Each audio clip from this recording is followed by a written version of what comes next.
شروع اللہ کا نام لے کر جو بڑا مہربان نہایت رحم والا ہے۔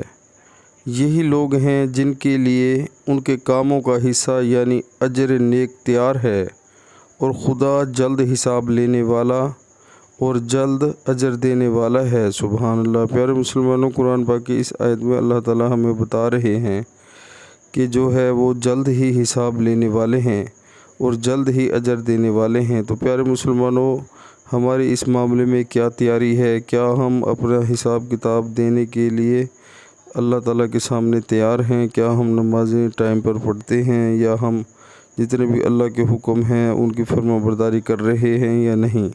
تو پیارے مسلمانوں، اس چیز کے بارے میں ضرور غور سے سوچیں، تھوڑا ٹائم نکالیں، دنیا کی زندگی میں جو ہے اتنا مصروف نہ رہیں کہ اللہ اور اللہ کے رسول صلی اللہ علیہ وآلہ وسلم کے حکموں کو بھی ہم بھول جائیں۔ تو پیارے مسلمانوں، جیسے ہی نماز کا ٹائم ہو، دنیا کے سارے کام چھوڑ کر اللہ کے حضور ہمیں جھک جانا چاہیے۔ اسی میں ہماری صلاح ہے اور اسی میں ہماری فلاح ہے۔ تو عمل کریں، سچے دل سے تہیہ کریں۔ اللہ تعالیٰ مدد فرمانے والے ہیں، اجر دینے والے ہیں، بہت فائدہ ہوگا۔ السلام علیکم۔